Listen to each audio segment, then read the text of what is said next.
That's kicking it down. Let's see if we can turn my damn microphone on. Oh, there we go. I'm on. Hello, everybody. Hello. And as you hear, there's more voices in the room this time because we have guests. We have a band, my first band, District 22, here tonight on A Piece of Metal. If you cats could sound off and say your names and what position you play within your organization. All right, well,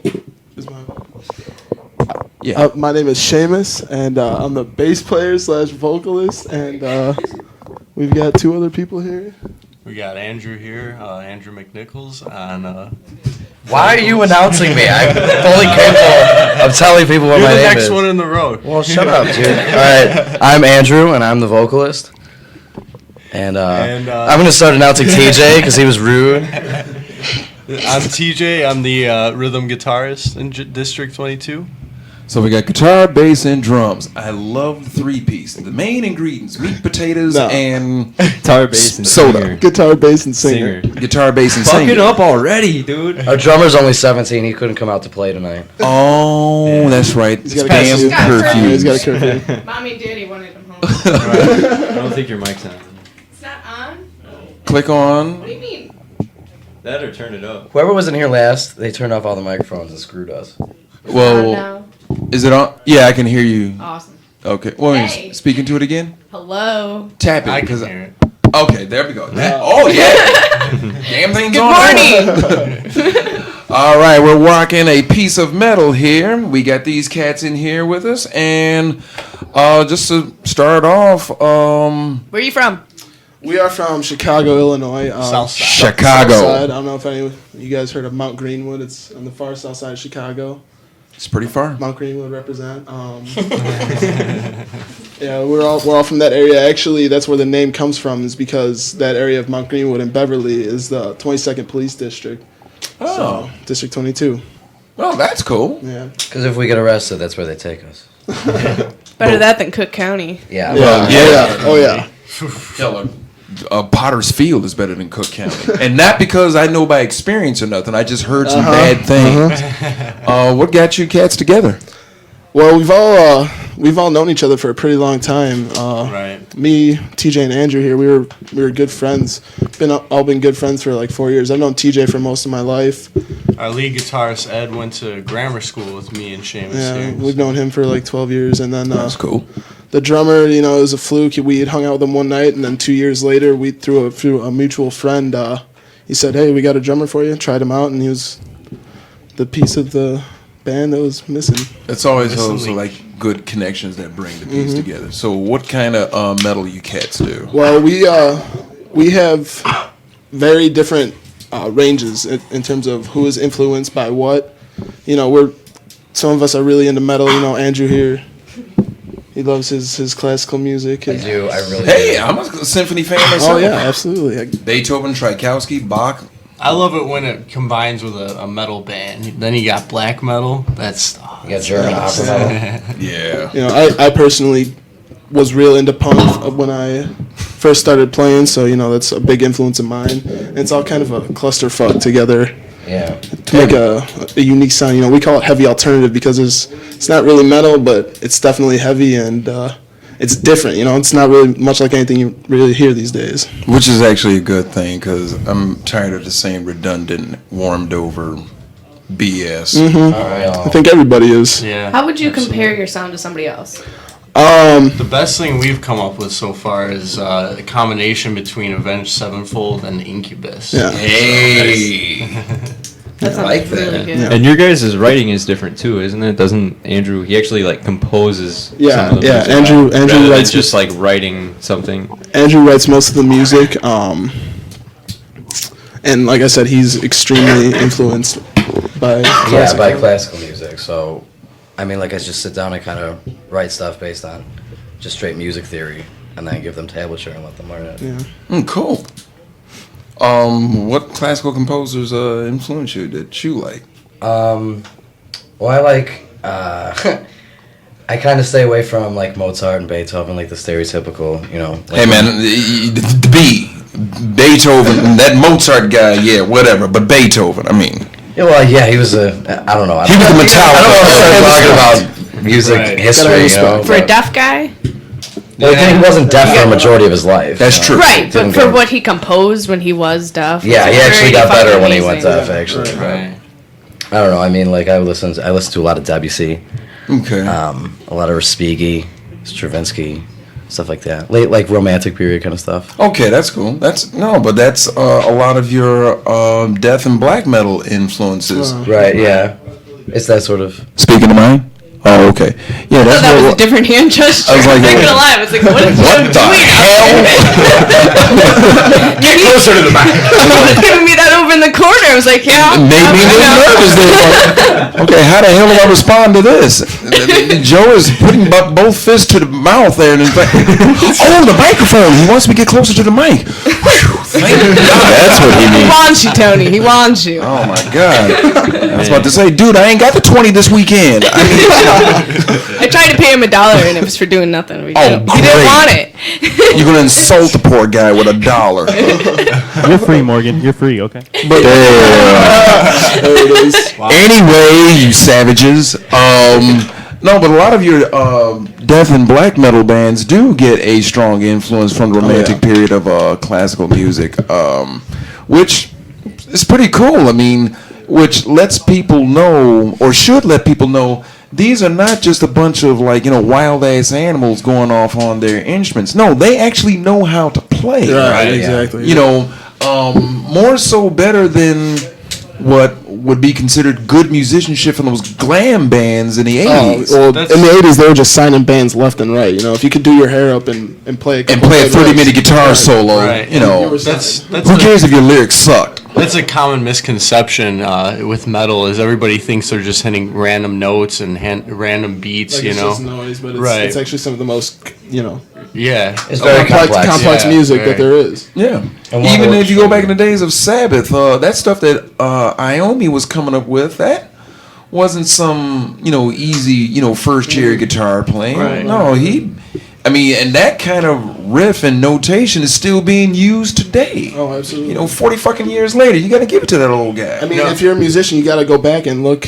You have to keep looking back at who did it, and because someone was the first guy to do that, and then whoever took something off of that, back in the day with all these blues guitarists, that's what Black Sabbath listened to, so Yeah, they were a blues band initially, and then they found out that, blues ain't gonna get us a sandwich, let alone a full pint of beer to divide between the four of us. Maybe we should do something that's gonna make some money, and of course, it became that which we now call The heavy Black metal. Sabbath that we know. And hey, thank God for them for doing thank that. God for that. Absolutely. Well, I mean, it's all kind of just interconnected. I mean, when you really think about it, all music is based on the same stuff. Yeah. So, Right. I mean, What is your recording process like? Well, first off, Hey man, we ask real questions here. We don't fuck around. you're not fucking around, man. Putting us on the spot and shit. No. Gotta get My used to job. it, man. You have 3 hours here. You come up with something. there's no method, just a lot of madness. You just got to make sure that you know your stuff before you go into the recording room. Oh, God, There you yes. go. Right. That's it. Otherwise, it's gonna take hours and hours, and then you're gonna. And who's got spend- that money? Right. you know? Exactly. Yeah, I remember I was watching the video "Day in the Life" of Metallica, and I'm sorry, I love them cats, but a year Yeah. and a half to record a fucking album. And wait a minute, listening to James during the interview, it was mostly Lars. Yeah. Because James says, he gets up, he's out of bed and out of the place by 5 o'clock in the morning, in the studio by 6, maybe 6:30, and starts working right then, recording, overlaying and overlapping all of this stuff. So like 2 days, all of the rhythm guitar stuff is done. Lars comes in. Okay, first he's got to get a rub down, then he's got to get something to eat, then he's got to set up his drums. Just, and then the drop a sound check has juice to be, and then he's got to go take a shit, and then he's got to go get something to drink and relax, and then he's got to sue somebody. and Zen Tai Chi meditation. Okay, now I'm going to play drums. Okay, you got here at 7 o'clock and it's now 3:15. Okay, way to go. We're only spending $1,000 an hour for this shit. I feel like watching doing something like that would make me have a little bit less respect for them. Well, it did in a way. It's like, I'd be watching the going, what's the point of filming this? You're not making an album most of the time. What are you doing with your life? I'm like, you bastards. It must be nice to, have such large, fat pockets that, just because they're Metallica, they can do whatever they want. But then what saved it was James says how he does things and how Jason goes in and, does stuff. And poor Kirk, it's like, okay, that solo was nice. Okay, now do it again on this guitar. All right, do it again. And again. And he played the same guitar solo. I'll give it to Bob Rock. He made that motherfucker work. Yeah. And that's the thing of having a good studio person. That's definitely a big part of it. Any studio cats you want to give a shout out to that you actually like? Oh, well, you know what? the last guy who worked on our recordings, I don't know his last name. Marianne. Oh, no. Well, I think his first name will do. I don't see too many cats have that it's name. like Marianne Ajacek or something. What studios does he work out of? No, he came to our room that we recorded in. Yeah. Right. Oh, cool. So we're hearing raw sound then from you cats. Yeah. Oh. He's he's really good at what he does. He's a very busy man. He's in like 4 or 5 bands, and he works. He has his own. He works at a studio and he does his own stuff on the side. So, It's always nice to have somebody that's in a band when you're recording that understands where you're coming from as a musician, rather than somebody that you're paying to sit behind a board and just tweak your sound. Yeah, that sounds know what good. you're talking about half the time. I'm going to turn the bass up here a little bit. Yeah, exactly. Why are you going to turn the bass up? Well, it'll sound more rich that way. Do you even know what you're doing? Have you ever? That's picked another up an problem with a instrument? lot of producers. Like, none of them know absolutely anything about the actual playing process and the writing process of the song. And then they'll try and make it their song and tell you no, don't play this. Play this instead. And it's so demeaning to the band. Yeah, exactly. Well, unfortunately, here in Chicago, in the 6 years that I've been playing, I've come across so many fucking producers and booking people, and the way I catch producers in a lie is, it's like, if we do this, this, and this, and they're just rambling on with so much conviction behind their shit, I put an instrument in their hand. Okay, well, give me an idea what you're talking about. Oh, I don't actually play. Yeah. I have never met a producer that couldn't play. And if I ever came across one that couldn't play, well, you're not recording my shit. Yeah. It's like having a mechanic work on your car that can't drive. Exactly. That's a good analogy. We're going to go ahead and run into a break here. We're going to crank some sounds by these cats. And when we come back, we're going to talk about the Chicago music scene and see if we can get some fun, interesting epitaphs from these individuals about, and I'm sure you got some. I played in the city. I know they're out there, so I know you got some also. We're going to come back with District 22 here on A Piece of Metal.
we are back. You are listening to District 22 here on A Piece of Mail. And I got to say, that was some cool shit.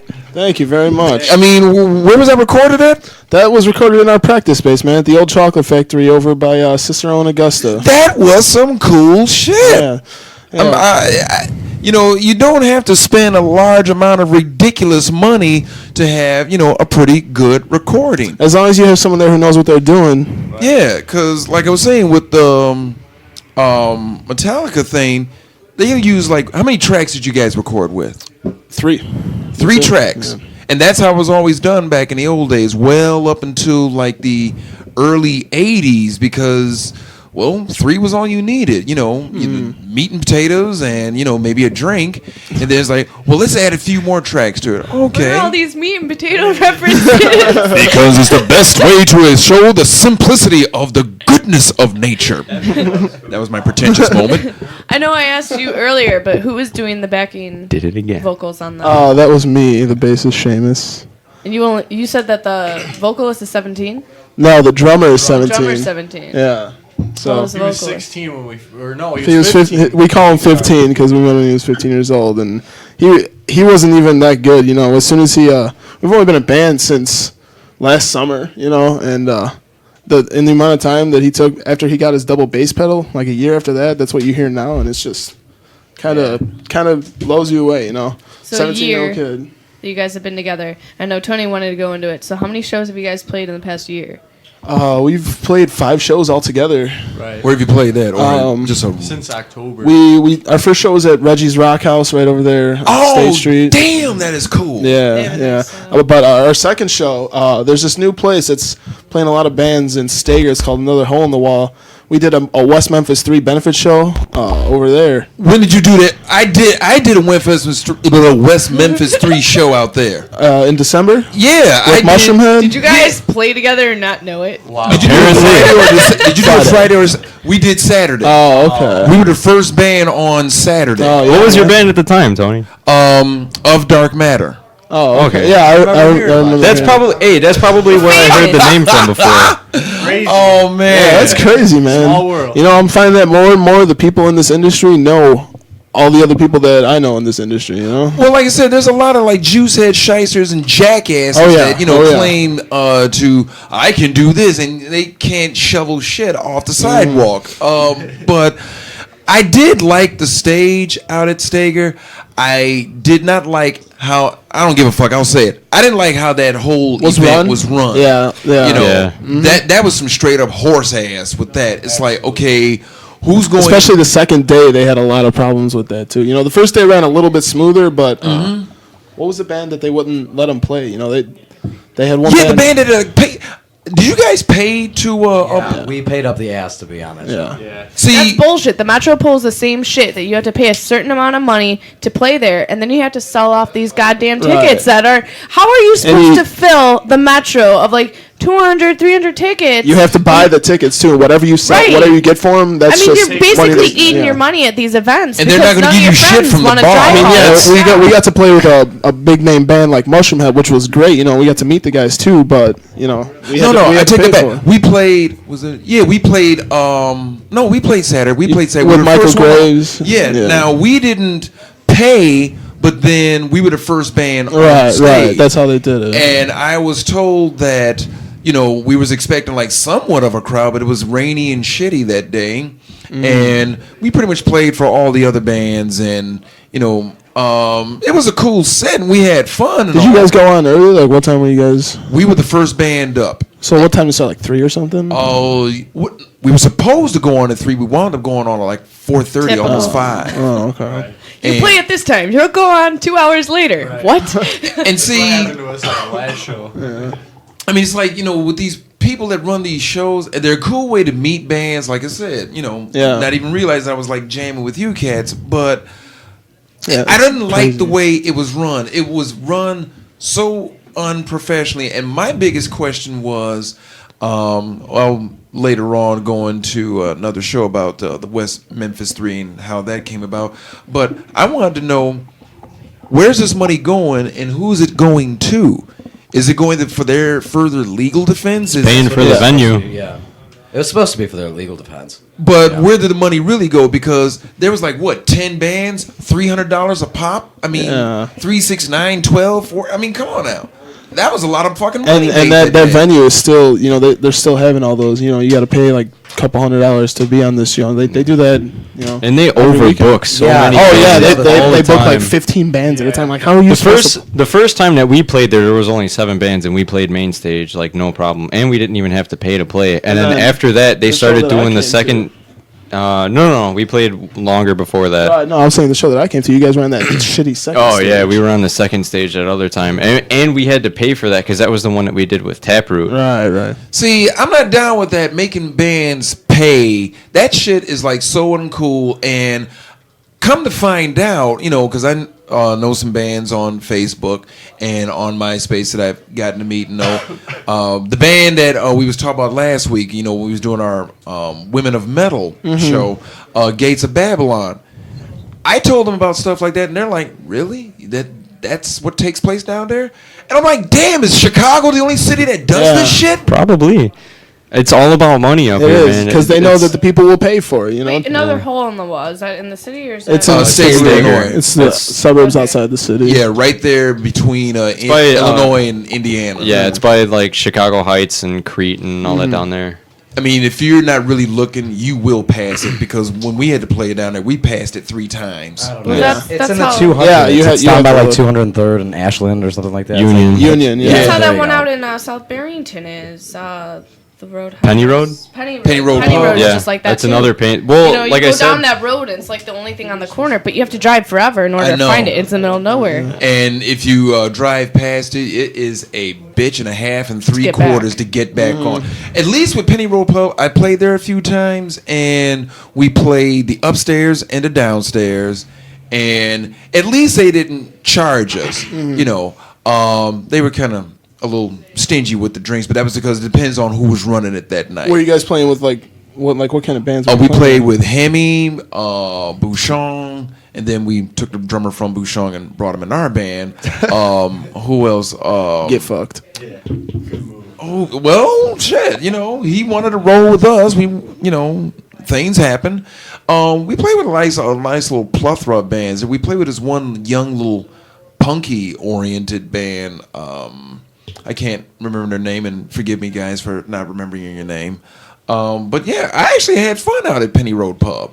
You know, it was just kind of hard to get people to come out there because all the people we know here in Chicago. That's a drive for them to go. Right. all the way. Yeah, and like, you know, you get like these people who's like, oh, that's not too much of a drive. It's only a 40-minute drive. Hey, look, lady, it's a 40-minute drive on a weeknight when people got to get up and go to work the next day is some shit. I'm sorry. yeah, that's another problem too. Chicago doesn't have a lot of venues where they'll just pick up whatever They bands. do, but they're Exactly. right. Exactly. They're so real selective. Exactly. And shitty with the bands. Like, Yeah. one of the things I wanted to start doing with bands and using this radio station as the vehicle catapult was just rent out like a warehouse or something, an empty warehouse, or you know, a one of those like, you know, banquet rooms at a hotel or something, and just have the shows there. Yeah. And then you can have the shows on Friday and Saturday nights when you know people will come out, and you just charge, you know, according for the room, maybe a little bit for some profit. Well, I'm sure there's probably, you know, like in the warehouse district or something. I'm sure it's possible, especially because there's no residential people around there to bitch about it. Exactly. You know, So if you you're can make making as a bunch much of noise noise at 2 and o'clock in the play morning. as loud, and if someone passes out outside, okay, fine. The rats will take care of them. But it's this whole thing, and I wanted, his face. What? and I wanted to talk about this on the show, and I'm glad I have a band to talk about this. And if anybody, venue owners, get offended, kiss my black ass. What do you think about, you know, the live music scene in Chicago? I'll tell you what I think about it, but I want to hear it from you. Well, me personally, you know, even when I was, you know, like 6 years ago, just a little bit younger, I used to go out to the shows no matter who was playing, you know, just to go see a show. And now it's like, if you don't promote the shit out of your music and you know, if you don't promote the shit out of your show, then you might not make that big a draw because people just aren't going out to shows. Yeah, well, it's a double-edged sword, and I say it's the fault of the other two sides. The venue owners don't want to give any kind of assistance to local acts. Right. That's first. Yeah. And then people are kind of shitty. They won't go out and see a local band. Now, I'm a little bit older than, well, fuck it, I'm the oldest person in this room. But back in the early 80s, the Metro had, $5 shows. And yeah, and at that time there was this radio station Z-Rock that played all the hardcore metal stuff that you couldn't hear anywhere else. Okay, and that Z-Rock later on became the Zone, and just station management changed over. But anyway, the deal was, what was Z-Rock, like 106 or 103 something? 94.7 was the Zone. Yeah. Okay, 94.7. Yeah. They would have 94-cent shows. So, and there would be some cool bands playing, and the place was always packed. Why? Because it was 94 fucking cents. All right, hell yeah. And people had fun. And do on a Friday night. the original booking person, I don't know if he was the owner or the original booking person, but God rest his soul. You gave him a tape. It may take him a couple of months to get back in touch with you, but he gave you a call and he put you on his stage. He just had to find a band that you would gel with best. A band that had a following. Now it's, okay, he could have the current people there, and this may be ruining my chances of ever possibly getting to play there, but I don't care. The truth must be brought out. They could have the fucking Sex Pistols playing there. It's like, hey, we heard you got 2 opening spots. We want one of those openings. Oh, how many people can you bring in? Okay, the Sex Pistols are playing. Yeah. I think there's going to be people standing outside. Well, how many people can you bring in? Nope. Well, even if I could bring in anybody, it's not going to make a difference. They're not going to get in anyway. Yeah. You got the Sex Pistols on your stage. Can't you just help us out and give us a spot? Well, if you can bring me 100 people, I'm going to put you on and this is the little so-called deal, their assistance. Well, I'll give you a Tuesday night. If you can bring me 100 people on a Tuesday night, I'll give you guys a Thursday, and then I'll give you a Saturday. Wow, you're supposed to get 100 That's how the people elbow on room Tuesday is. night. Yeah. Right. I'm gonna bring 100 people in here on a Tuesday night. Depending on what age group, you got people going to school. Yeah, depending that too. On what time People working. There's a lot of venues in Chicago that are only 21 plus too. Yeah. Yeah, and And a lot of them, they don't even, you book a metal band with a punk band and a jam band. Like, what the hell is that? Yeah, it's impossible because you get into this, you go into the show, and then like we played with a bunch of metal bands, and we're not really like death metal. You know what I mean? Like we're not that hard, and you just like it's a turn off. Like the crowd is turned off by you. They don't want to listen to you. They want to hear because they expect Yeah, they have a certain standard of what they paid to come and see. Exactly. And like I don't know. That's been one of our problems as a band. How do you guys usually book? We have a booking. We go through Red Star Entertainment Booking and Touring. If anyone wants to check them out, you can go on our Facebook, and we got their links all over our page. That's run by a woman named Dina D'Amato. She books a lot of our shows, and she has a lot of people working for her. We talk to random booking agents, or we'll talk to send emails out to the venues themselves. Just, getting are your you name out there. paying for her booking services? Well, we don't. Yeah. We pay her, a fair amount. She gets We pay her a of percentage. what we make. We give her a percentage. But she does have bands that pay her monthly for to get like more service than. Yeah, and not just her, because I know her personally.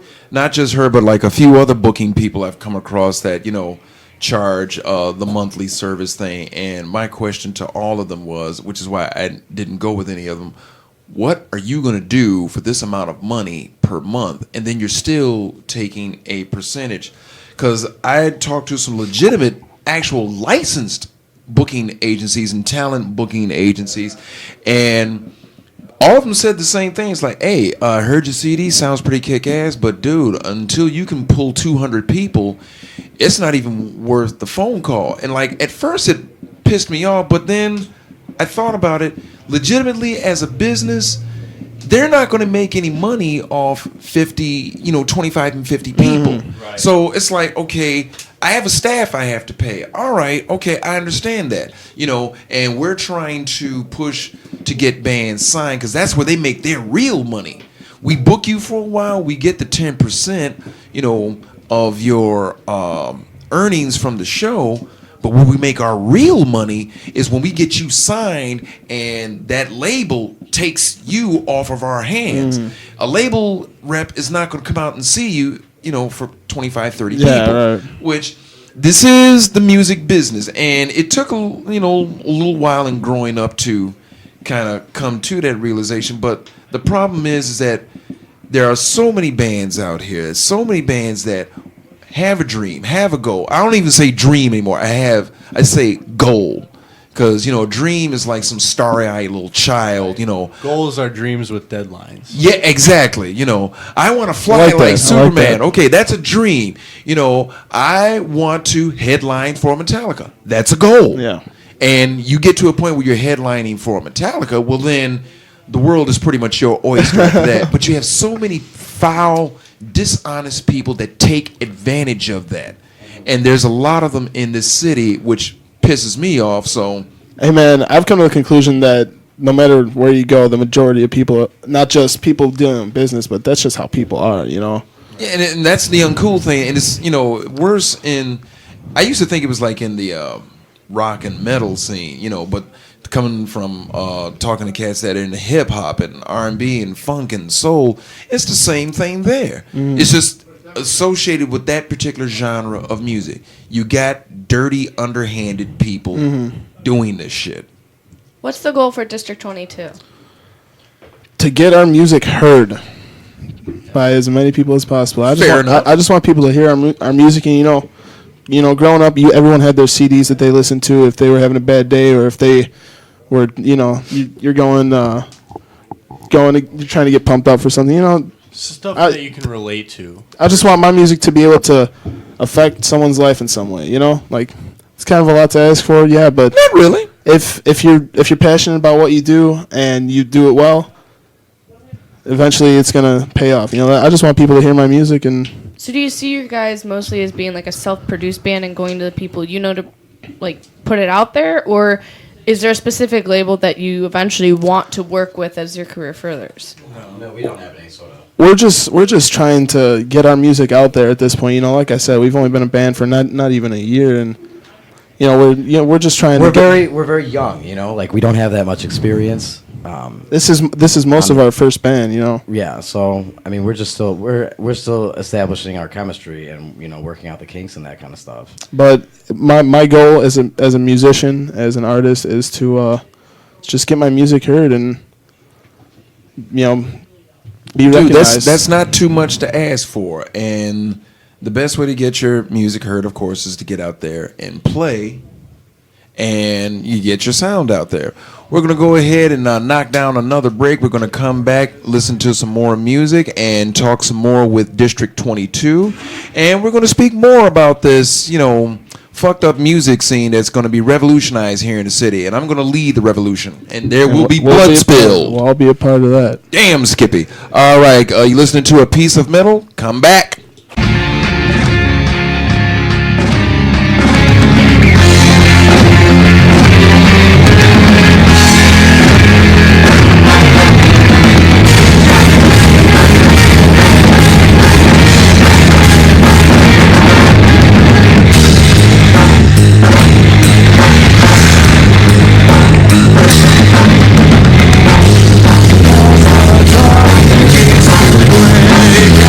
Shadow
And now we are back here at A Piece of Metal. We are talking with District 22.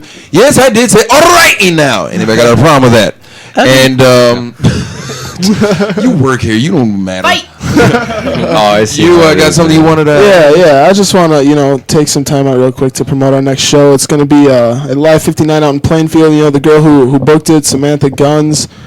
She's, to my understanding, this will be her last show at Live 59. But she's. We were talking about booking agents over the break, and she's actually, done her. She actually. It's like she wants to help other bands out. Yeah, give her props. Give her name out. I don't care. Do it. Like I said, Samantha Guns. Our show is it's June 18th. This June 18th, and it's a big plethora of bands. There's like 10 bands playing. There's gonna be a barbecue. There's gonna be bags tournaments. Just a bunch of summer shit. Like I said, it's in Live 59 out in Plainfield. Tickets are $6 opposed to $10 at the door. So if anyone likes what they heard, what you just heard right now, that was our song called Dark Horse. You heard a couple of our others, Wise Men and Torn From Within before. So if you like what you hear, man, get at us on Facebook at District 22 Music and message us, and we can get you a ticket for cheaper. Yeah, if you want to look up the event, is on Facebook. It's Summer Kickoff. Yeah, Summer Rock Kickoff Show. We got it posted all over our shit. It's all over Facebook. We're on, and if you want to check out our music, we're on Reverb Nation at District 22 Music. We got a YouTube, we got a Twitter, and other random blog shit. Yeah, MySpace. It's all /District 22 Music. So any website you go to, whether it's Facebook or MySpace or Reverb Nation, it's all, the .com and then /District 22 Music. Awesome. Cool. Yeah. I do have a question before we go on from one of our listeners, Adam. And he wants to know from our side, our perspective from what we think happens, how the inner workings of the venue scene works. Well, I'll let you guys say. I'll tell mine later, but I'll let you guys go first. It's complicated, right? The inner workings is, everybody's out to get paid. Basically, it's becoming less and less about the actual music and trying to get the music out there, and it's trying to help the bands. It's more about money, and everybody everybody is just trying to get paid. Yeah, I don't want to get all political or anything, but it's very similar to like healthcare. Like it's not actually about keeping you healthy; it's about charging you money to keep you alive. Mm-hmm. You know what I mean? Mm-hmm. Yeah. It's not actually about getting music out there. It's exploiting you pretty much to make a buck.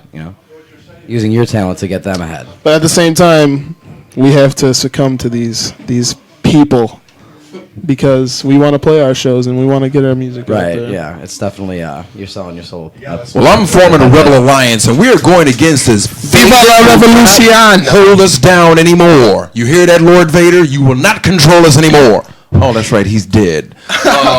But no, you just spoke the truth. And like I said, that's one of the things I wanted to talk about on this show because I have a personal beef with the venue and how things are just handled here in my beloved city.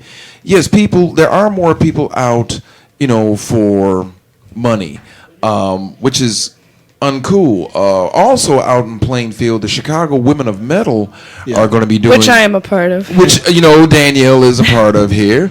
Is going to have their boobs band and beer, situation. That we Couple good bands on that bill too.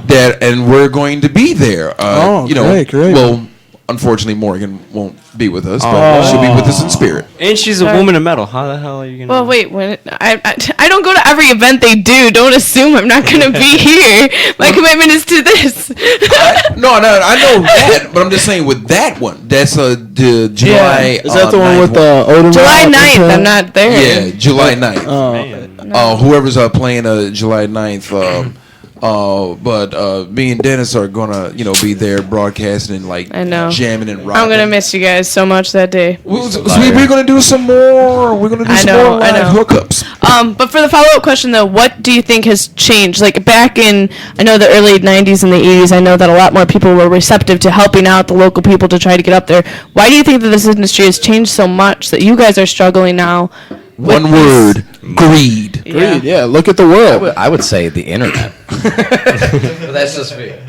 Yeah, Well, the internet, MySpace. they should have helped. Everybody's out to get their piece. But that's the whole. I don't know. I don't want to. You got talent. You I don't go wanna ahead get and into say that it, right dude. now. You can say it. No, it's not even. It's just I'd be ranting for about half an hour. So. Go ahead. We got some hours. But, Get closer to the mic. Sorry. For the one that didn't want to say anything But tonight. to ask, I mean, like we in 19. I was born in '87. You know what I mean? Like I wasn't. I wasn't on the music scene in the '80s or the '90s. You know, we're just coming out now in the, like 2010. So. Yeah. Well, it's 2011 now, but we got together in 2010. Yeah. But I mean, so I don't really know. I can't, You give can any speak sort to of. your I can't. current I can speak from my current experience, but I can't really give you any that's sort good. of. I can't really testify as to what it was like in the 80s or the 90s because I honestly didn't experience it. You are pleading the fifth. Well, I can say that in the 80s, it was pretty cool. And somewhat through the 90s, it was actually pretty cool. It was still pretty much the same thing. Where it happened was certain people started taking over venues. And those people are trying to make a name for themselves as the booking person of this place. And it became more about the money, how many people can you bring in. But at the same point, bands can't bring in anyone if they don't have any notoriety. And the way you got notoriety was you opened for a band that had some notoriety. Right. It was, one pulling the other one up. But these booking people at these venues, well, I want you to bring in such and such people. Yeah, I mean, it's almost, and I use the phrase loosely, but it's the best way to describe it, very Nazi-like how they do it. Gestapo says if you bring in 100 people, we'll give you a Saturday afternoon. It's almost like the saying, the rich get richer, the poor get poorer. It's almost the same with bands. Yeah. Like, the more popular they are, the more popular they're going to get because they already have that following. And No the ones matter the amount of talent that there is. right. And then the ones that can't get a following, they're stuck with not getting their name out because no one wants to put them Right. on. It's like a feedback loop. The more notoriety you get, the more you're just gonna keep growing. Yeah, and that's why bands struggle real hard to get on. Now, Chicago is real good with a lot of the festivals, and providing if you're able to get your name on that list within a certain time frame, you can pretty much get up on their stage. I did Ribfest one time out in Naperville. That was actually pretty Oh yeah, that's a big Did you do thing it out before there. or after you ate all those ribs? Oh man, between. both. I chugged out on some ribs, but what was cool was That's we real were big out there in playing Naperville. with this band. It was like a little battle of the bands thing, and it was us and the band that actually won, and it was a real close call. But the winning band would open for Loretta Lynn, who was doing the show the next night. And that was the band I was in, Dragonfly Red.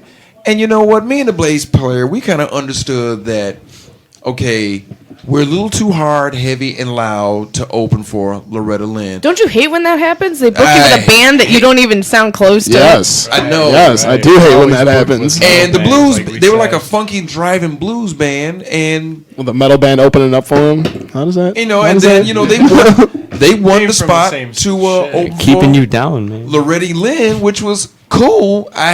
We had no animosity or hatred towards them. It's like, okay, realistically speaking, yeah, the judges may like us, but we are not going to open for Loretta Lynn. We did get find out that we opened for Ted Nugent though. We didn't get to see him, Nice. but Ted was playing that night, so it's like okay, and we had a nice little crowd of people. Didn't they have was it Heart out there? I'm not. Yeah. Oh no, they weren't playing on not at that particular show.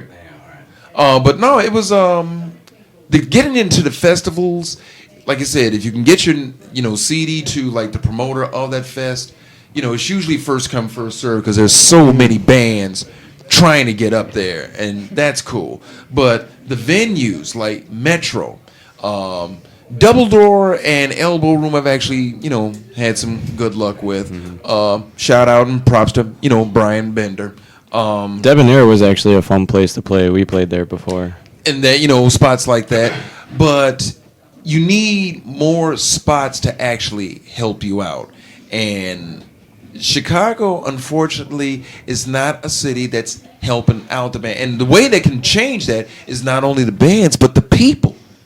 I mean, the people that go out, have to start putting their foot. That's why I love the Chicago Women of Metal. Yeah. I mean, you got a bunch of, like. That's really a great thing. Gals coming up to you. It's like, hey, we got some bands you gonna put on your stage. Yeah. Well, how much gonna do that? We got some bands you're gonna put on your fucking stage, all right? And they're out, and they promote this shit too, you know. And they get out and promote, and the band should promote. Yeah. And now a lot of bands, I'm not saying all of them, but there are a lot of bands out there that are as lazy as turtles with broken legs. Yeah. It's like, okay, dude, you gotta What do you get out- expect? What do you expect? You gotta get out there and like pump this shit. You gotta do it. You gotta become a whore out there selling it. Do it, man. Motley Crue said their very first show was at the Roxy. Their very first show. Now, granted, you're talking about, the three guys like 18 years old with Mick Mars being what, 28? Yeah. Their first show was sold out. That's why you had, managers and booking agents trying to jump in front. It's like, what? This is their first show and there's 300 fucking people in there? For the whole entire month, all they did was just run around chasing people down, putting flyers in their hands, putting flyers up on. That's the way you have gotta to do go it. out and do work, man. Right, you gotta. Okay. How do you expect to get your name out there if you don't put your name out Right. there? Do you guys have a Sometimes it street even- team? What? I'm sorry to interrupt. We Go do for it. not. We do not have a street team. I was just gonna say that's one of the bigger things that some people just feel uncomfortable invading other people's spaces to give them flyers, but Shit. it's something you got to go through. Again, You it goes wanna- back to the I'd people rather- of Chicago. Like we can hand out those flyers, but not as many of them are It's going to like- be as interested It's as like they Mitch used to back Hedberg said, then. man. Mitch Hedberg. This is true. He said, what was that, Mitch Hedberg? All right, I'm going to go pass out flyers. It's like saying, here, you throw this out. Well, also too with the flyers, and here's the jacked up thing about it, and I learned this with my other two bands.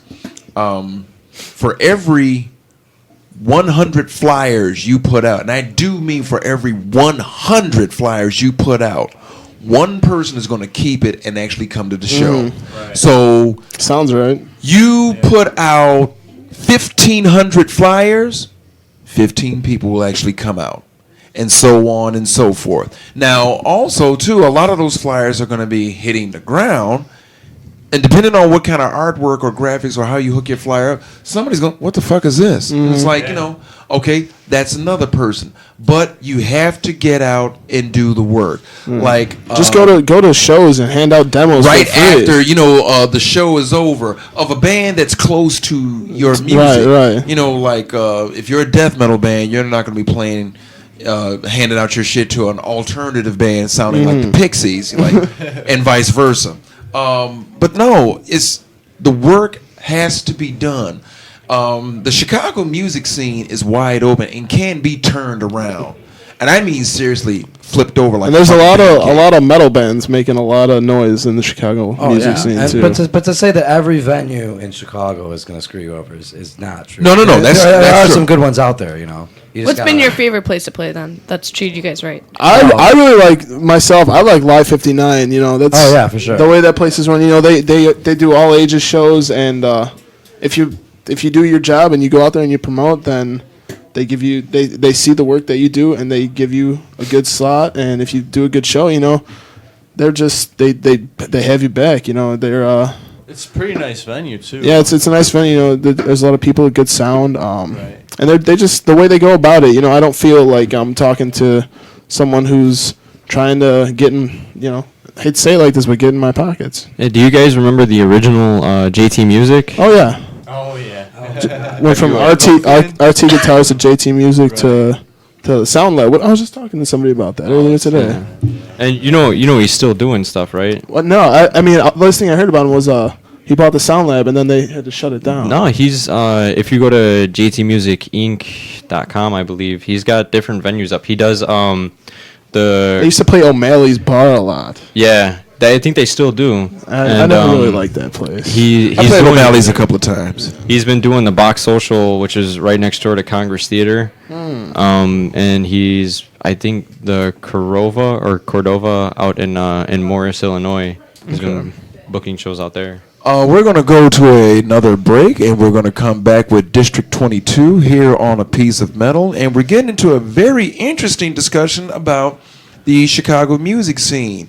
And just want to close on a quick point that, what's your name? Andrew made, that not all the venues in Chicago and in the Illinois area are shady, fuck boxes. No, there are some cool ones out there, and just wanted to make that clear. But come back and listen to us on A Piece of Metal and show some love to District 22. Yeah.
That was cool.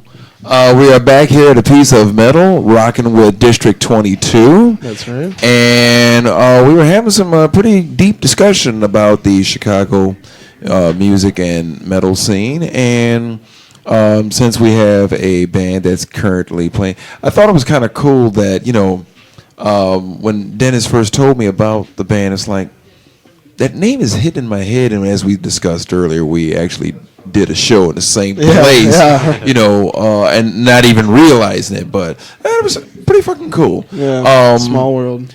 But as we were talking about, before we left, not every venue in Chicago is jacked up, but at the same time, it's a combination of venues, the people. People, you got to go out and support. Go out and support your local bands. I know things are a little tight right now, but if you want to see your bands succeed and prosper, you got to go help them out. Now, go ahead. Spending, $10, $15 to go see, 3 or 4 bands that are actually good at what they do, it's not that much money, It's something. You spend that on beer. Right, exactly. It's something fun to do. Most of the time you get drunk anyways. And, what's worse, mosquitoes? Why are we up? Who are we looking at? Joe made a boo boo. I'm doing you guys' fan page, and I'm putting all the Ustream videos in there. Well, it still comes up with that ad in the very beginning. Oh well. Sorry, guys. Long live commercials. But it's just one of those things. And the third element is, yes, the bands. The bands have to get out and promote, and not this well, I handed out like a couple of hundred flyers. Okay, that means 2 people are going to come out to your show based on those flyers. I mean, you have to really, work it. But honestly, the internet has opened up an entire different source of advertisement, and it's much easier to use social networks to get in touch with people who are going to come out to your shows. Exactly. But at the same time, you still, that's the people that are going to come out to your shows. You want to get you more want to people. be making more and more noise, and the only way to do that is to get people to hear your music. And it's kind of hard, and like you just said, you're asking about $10 or $15 max, and that's not a lot of money, even in It this costs fucked up $10 to economy. go see a movie. I mean, what would you rather Exactly. do? Go see 4 bands play for 3 hours, or go see an hour and a half movie that you're gonna You more than likely probably aren't going to like. right. That is one thing I can say about Another Hole in the Wall and Stager. Even though they do book a lot of bands, they don't charge that much for you to see a wide variety of bands. Yeah, that's true. I mean, yeah, you're paying at the door sometimes for like bigger name shows. It's like 15 at the door, 12 in advance, but you're getting like 10 to 15 bands on top of the main band that you're there to see. Exactly. It's not a bad price. And that's the whole thing of just supporting the local acts. And the internet, the cool thing about the internet, you can reach a wide range of people, but the internet is just like handing out the flyers. I strongly suggest doing both of them. Yeah. But at the same time, even with the internet, if you hit up 100 people on the internet, okay, maybe 5 will come out to the show. So that means you have to work that internet. And one of the problems I had with the guitar player when I had the band Dragonfly Red, okay, we had a MySpace page, and he pretty much was the curator of the damn page. And Was he a drummer? No, he was a guitar player. What's that supposed to mean? I've dealt with a lot of egocentric drummers. Well, with this cat, it was the thing of laziness. And, okay, I would ask him, hey, did you do anything on MySpace? No, man, I was tired when I got home. Okay, but you got home takes at 10 5 minutes, man. o'clock, It takes 10 and, minutes. and I said, I checked the MySpace page. We had the MySpace page up for 3 years. And after 3 years, we had, and I still remember this to this day, 275 friends, and each song had something like 40 or 50 hits. Our bass player could even confirm that. I took over the page, and in a couple of months, it went from 200 to like 1,500. Because I got home and I worked that damn thing every day. And MySpace isn't worth shit now. I know, That's MySpace is some one of the things about boo-boo. MySpace, though, is you can go and add people. The only thing on Facebook that you can do is suggest it to people, and half the time they don't even see the suggestion. Exactly. But with Facebook, if you have a lot of friends and your band had, like, you do your fan page, of course, and then that people actually like, and then you have your individual pages that draw in the people that, oh, you guys got a band, and then they go to the page like it. But again, you have to work both of them, and it's one of those things where it's not luck, it's just persistence. And a lot of bands in Chicago lack that persistence. And it goes back to what I was saying about Metallica. People who talk about, like I was watching that, year and a half in the life of Metallica. And yes, Lars is a spoiled little rat. But you know what? This may sound kind of shitty, but he earned the right to be that spoiled little rat.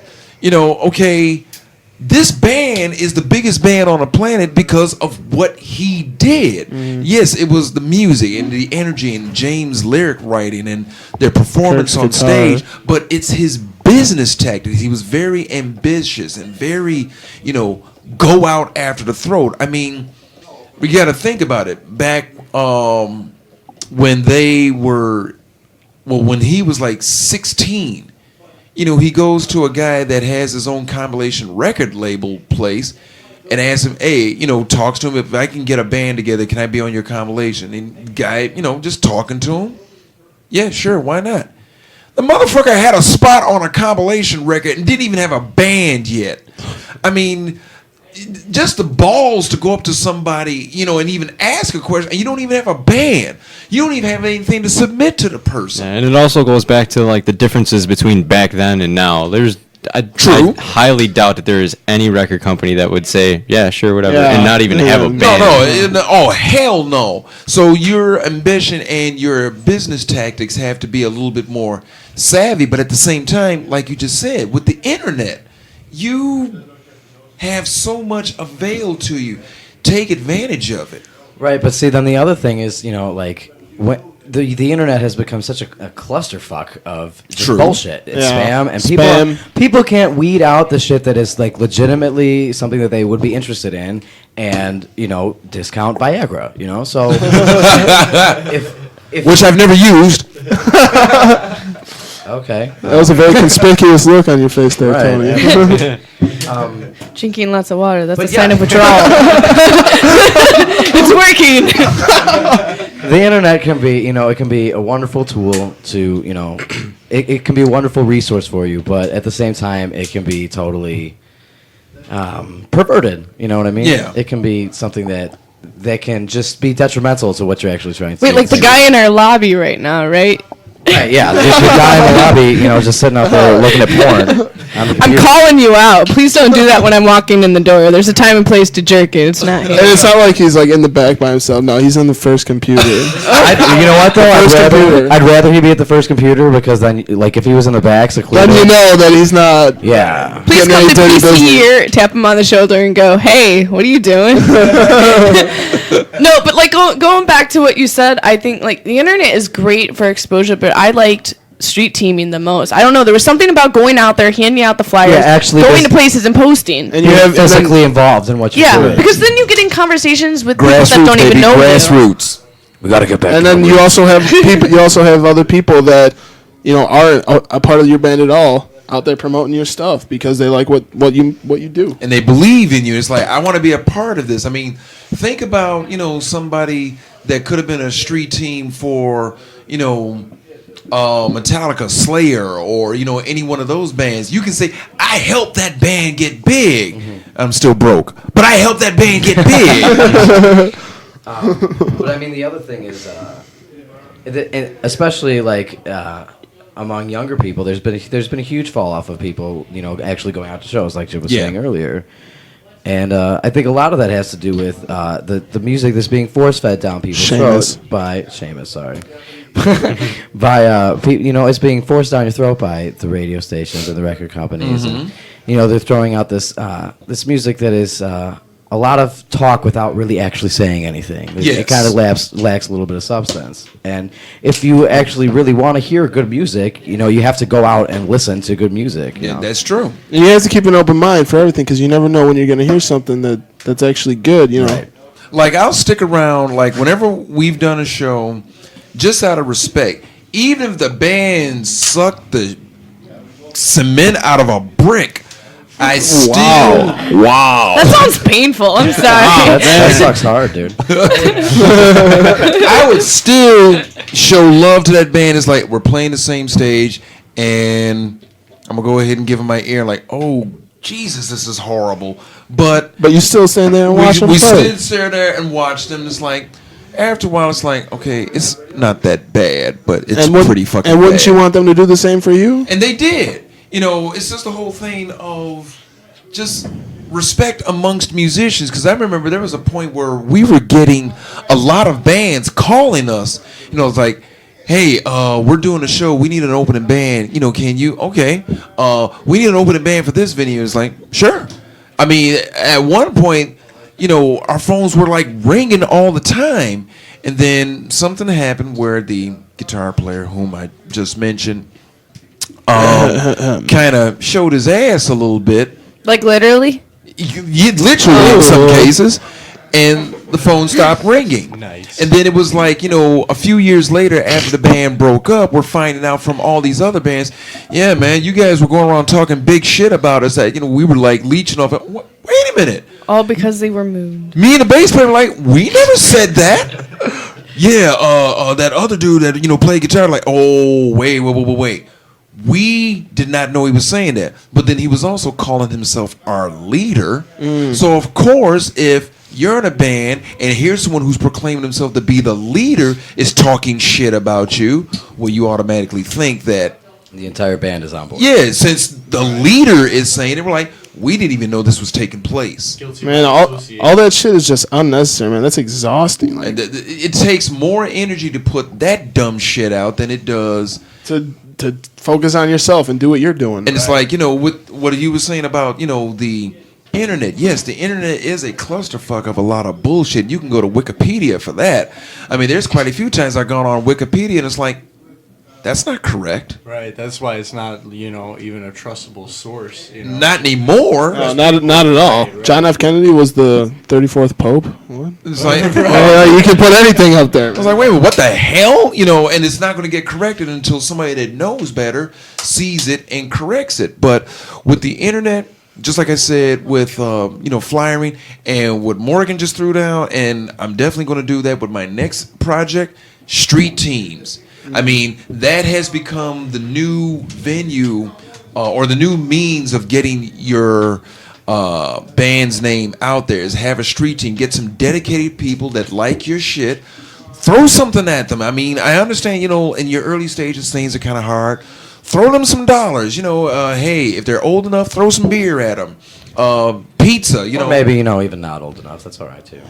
Okay, well, You know what the coolest thing is? I was wrong. What's that? What's The that? coolest thing that I have seen a band do, like locally, is there's this band, good friends of mine, Among the Fallen, and they made these, that like the Livestrong bracelets. Oh, yeah, they made yeah. the bracelets that said Among the Fallen. We've got a and what buddies- happened was doesn't cost much to do no, that. but like what was even better was none of them are in high school anymore, but one of their younger brothers was, and he started going to school, and he's wearing the wristband, brings a few, and they're like, "Who is that?" He goes, "Oh, that's my brother's band. They're really cool. Check them out." They buy these wristbands enough that they like sold out of them within like a week, and they made. I think almost 200 or something wristbands. Like everybody After putting wanted out, them. like, 50 yeah, bucks? right after everybody wanted to see what was up with everybody promoting this one band, and it became like the hot merch out. Like that shit does Yeah. work. With merch, if you can give away some free stuff, at your shows, that's cool. But the street team idea, and again, this does not exclude the band getting out and doing it also. You have to get out and be proactive. You have to get out and put out those flyers. You have to get out and, get that word out there. But if you got that street team, that makes it even better. I want to have a street team when I, put another project together. And I think I might even have some of the Chicago Women of Metal do that. If we're still on good terms with each other.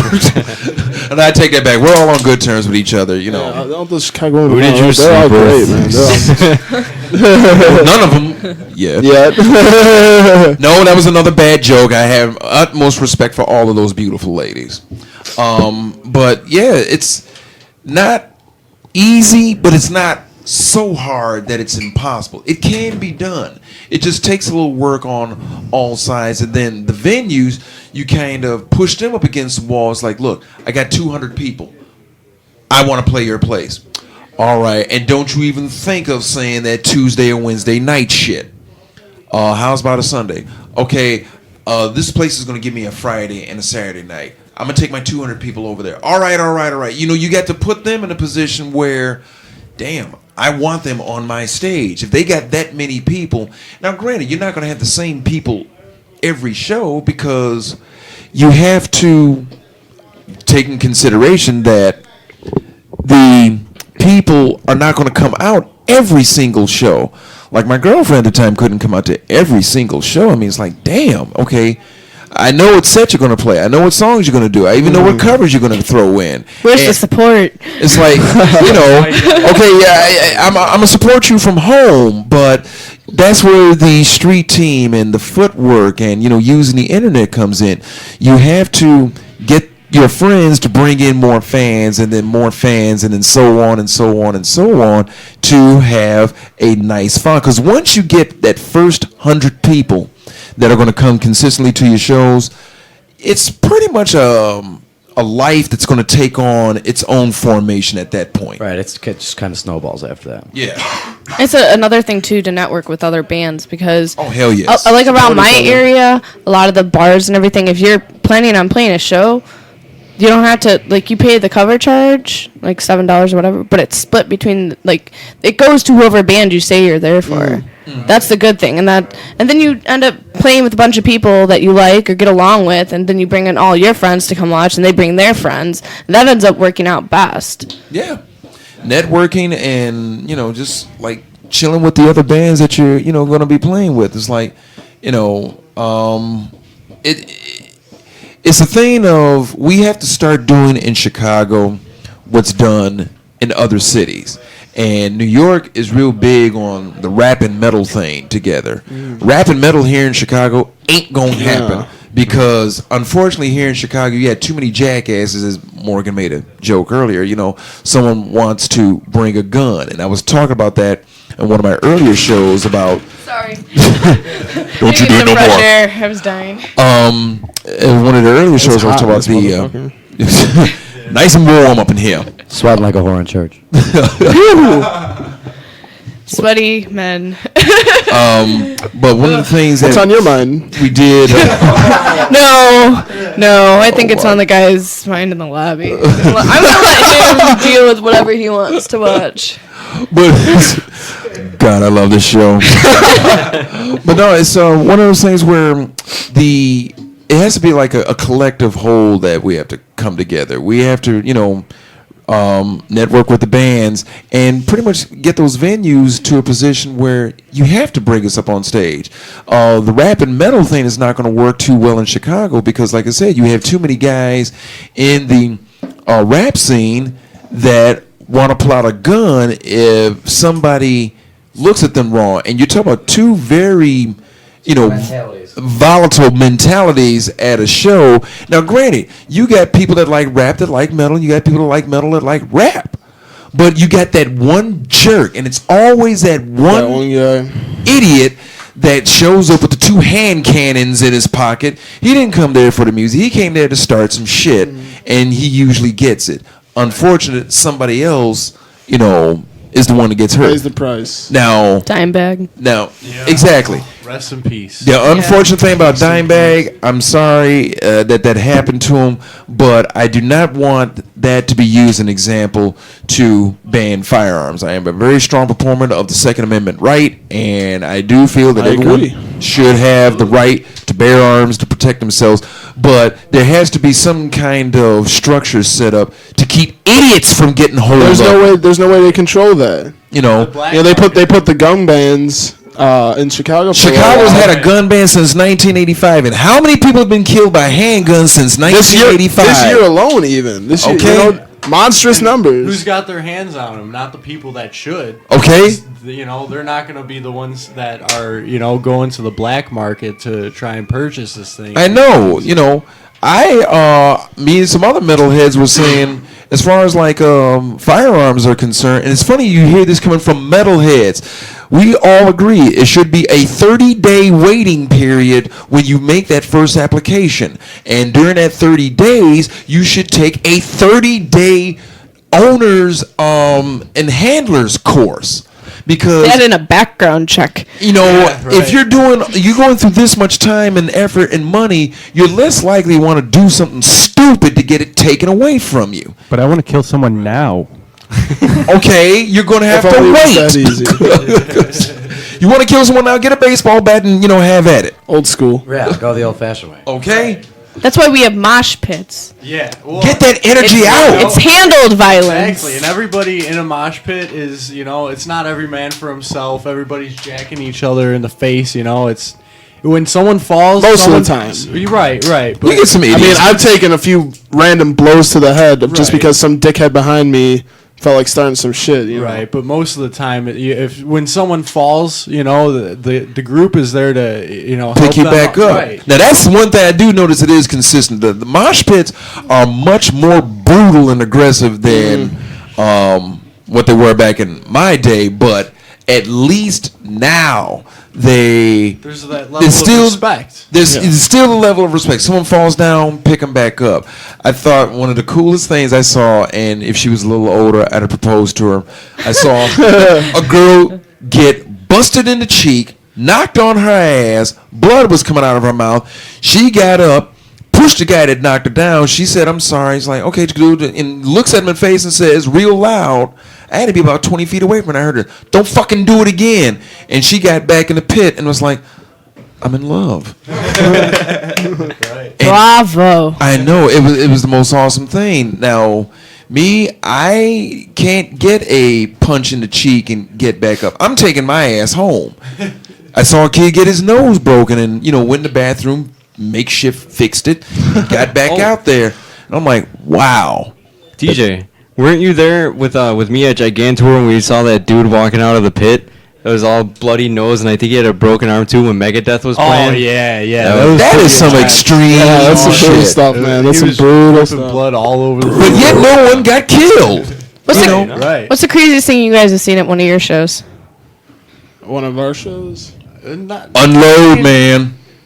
Not really any crazy shit. There's not a lot goes of on. crazy shit that goes on during our plus- shows. I mean, Damn it. We've only played 5 shows by now. and another hole in the wall. I mean, I don't know if you saw that guy walking around with a walking stick, Yes. but I seen him over almost about to push somebody into the fucking lake over there, man. The one guy was like defenseless, and he's over there poking him with his stick. Like that's You got jackasses there. What about your experiences in general as far as like being in a band together? What are some of the funnier, goofier, or just whacked out shit? And make it quick because we're winding down on time here. Well, I mean, the fact that our drummer is 17 years old, love you, Vinny, and thinks that he's Chris Adler is one thing. But like I said, I love you, Vinny. Big shoes to fill. I mean, they sometimes knock on me for being gay. There's a lot of that kind of stuff, but it's all in good fun. Actually, we're going to at some point do a show about gay and heavy metal since Rob Halford came out. Well, if you want to call it coming out, like shit, yeah, there was a big secret there. No offense, we love you, Rob. I mean, hell, you are still the metal god, but yeah, right, you coming out, okay. And of course, there's Andrew's crack habit. Oh yeah, apparently I have a big crack habit. Oh yeah, he loves his crack. I do. I'm cuckoo for crack. Isn't that kids? I'm not really cuckoo for crack. Crackle I'm really Puffs. not. No, I'm really not. I promise you. Clarify, that was sarcasm. Well, we're winding down another show here at A Piece of Metal. This was actually pretty cool. Our first band here at A Piece of Metal, District 22, who turns out to be a band that I played with and just didn't remember. I'm an old man, so I'm allowed to forget things. When was your guys' next show again? June 18th. Promote it up. June 18th at Live 59, man. There's going to be tons of bands. Our good friends, our punk. They're in a punk band, the Exoskeleton. They're playing there with us. There's tons of other bands. The Flips are going to be there. I can't even tell you the whole lineup, but there's going to be like 10 or 11 great bands there. It's only $6. Come on, people. Yeah, and come then, on. they're gonna have a couple of acoustic sets. And There's a couple of acoustic sets. just to give you a nice little breather, take it down for a second. And it's a big start off.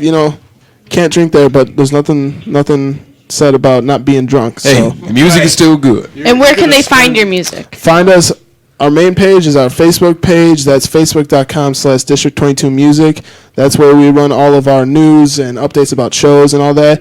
If you want to listen to our music, you got to go on ReverbNation.com/District22Music or MySpace.com/District22Music. You can find our music on Facebook too, but it's a link to the Reverb Nation page. Right. Okay. All right, we're going to close out another show of A Piece of Metal, and we're having fun with District 22. People, go out, check them out. Morgan, June 18th. Dennis, want to give some shouts out to some people quickly? I know Adam, Nick, and Brian, and my friend Matt, who's actually home on leave from, he just got back from Korea in the Army. So I know he was listening. So, support troops. Dennis? And my cousin Steve actually just got married last weekend, and he told me he was listening to the show a couple of times. Congrats! Craziest fucking wedding ever, too, man. Let me put that out there. Kick ass. All right. We gotta send out a shout out to Steph Oster. Oh, Steph Oster. That's our heavy metal sex kitten. Cool. All right, catch us on Tuesday nights at 9 o'clock at Piece of Metal. For all those that were like tuning in to us, thank you very much for showing the love. Love, Piece of Metal to all of you. Thank you, guys.